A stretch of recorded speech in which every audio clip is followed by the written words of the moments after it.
We have nothing to compare to, no like rule book. So it really is uncharted territory. So we're going to try and help you as best we can by speaking to people who are in the know. And joining us today, again, actually, we caught up with her last week too, but I think she was just super informative and just very helpful. So we brought her back. We have Marzenna Almendro, who's a registered psychometrist from Holistan, about job seeking and how you can go about doing these things during the times of COVID. So the coronavirus pandemic has affected entrepreneurs and how they should be going about their business. So she's back today to shine a light on entrepreneurs. And if you want to read more about it, she's actually got a really good blog that's in like 3 different parts where she touches on all these different things. And if you missed out on last week's interview as well, things that you can do if you are looking for a job. There's some really good, valuable tips, things that you can do with your CV, where you can actually put your CV and all of that. But today, we're going to change it up just a little bit. Marzenna, thanks so much for joining us again on 5FM Extra Loud Mornings. Oh, Nicole, thank you so much for having me. First question, what should a business owner whose business is not and cannot possibly run right now do? Okay, excuse me. Sure, you caught me off guard there. Nicole, first things first, yes, we are living in absolutely torrid times and our hands are strapped behind our backs at these moments in time. You did mention that we've got no rule book, we've got no frame of reference, we've got nothing to actually base this on. And that sounds like a really bad thing, right? But the good news, the flip side of it, is if you look at really successful business owners, you'll see that they, a lot of the times, made decisions based on their discretion and their judgment. So sometimes, or a lot of the time, think of your Saul Kersners or Elon Musks, they didn't have a rule book to refer to.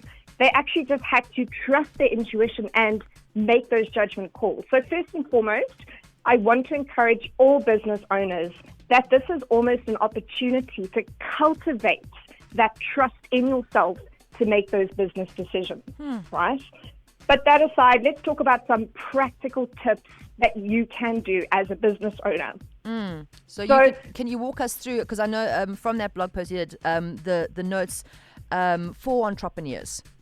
Absolutely. Okay. So now is an opportune time to get to the top of people's minds in terms of what you offer as a business. Okay. And there is no better time than the fourth industrial revolution to capitalize on the so many platforms that we have. We've got Facebook, we've got Twitter, we've got LinkedIn, we've got Instagram, we've got all these platforms to actually showcase what exactly we do.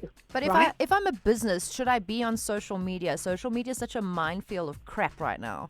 Like, why? What business does my business have on Instagram or on Facebook or Twitter? Because I'm a professional. Why do I want to be hanging around here? Absolutely. So that's a very good question, Nicole, and thank you for asking it. The question or the answer is, hell yes, you need to be on social media. I don't care if you are a lawyer or an accountant or any, highfalutin professional. You need to be on social media. Wow. Why?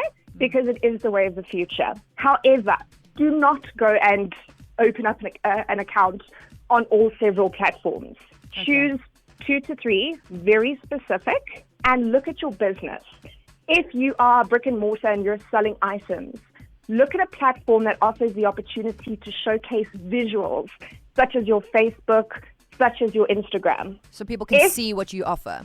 Makes sense. Absolutely. Okay. If you are a professional like a lawyer or an accountant, perhaps LinkedIn or Twitter is more important because you can share nuggets of useful, valuable information. I know a friend who was who's involved in law and legislation, that type of thing. And with lockdown and divorced families having children that need to move between homes, but then they couldn't, and then they kept on updating that on Twitter. And I thought that was very clever, like as a lawyer, to give the legal advice, like, okay, now you can be seeing your kids, or actually now the kids can move between the houses. I was like, sure, interesting times. Okay, yeah, okay, I see the point. So now I think of that person because I saw them on social media and they were talking about these things that are relevant. Okay, got you. Absolutely. And another facet to this approach, Nicole, is the fact that if you're going to be sharing value, okay, you are leaving an impression on somebody's mind. If I'm sharing value, if I'm helping you, you know what, I'm going to be like, sure, I actually like this person. When things get back to normal, look, who was that lawyer? Oh, yes. I'm in a sticky situation. Let me refer back to this person that actually gave me some credible information and helped me out during a hard time. Okay. Very good. Very good. All right. So, so being on social media is one of the tips that you advise for entrepreneurs. What else can they do? Okay, so a lot of people are talking about pro bono work. Okay, so do we do it? Don't we do it? What the hell do we do? At the end of the day, we've got to remember that entrepreneurs have also got bills to pay, right? Okay, so my rule of thumb is never ever give away your time, your skills, because this is your income too. Sure.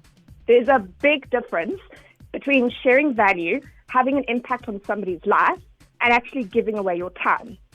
If you absolutely have to do some sort of semblance of pro bono work, here's my tip.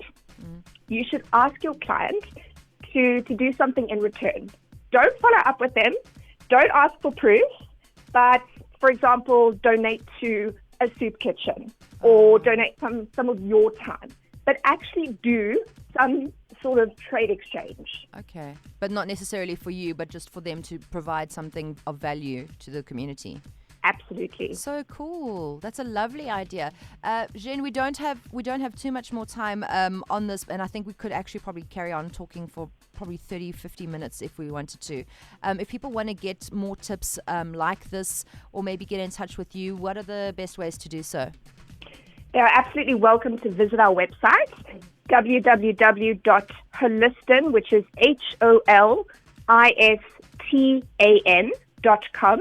They can contact us directly, info@holistan.com, or follow us on most social media platforms. Ha ha ha Ha ha ha.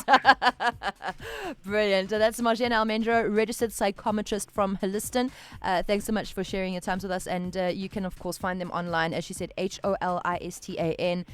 If you want to find them on platforms, hits, tips, whatever it is. If you're looking for a job, if you are an entrepreneur, if you're a business owner, if you're trying to get into the field, whatever it is, lots of valuable information there. Marzenna, thank you so much for your time. Really appreciate it.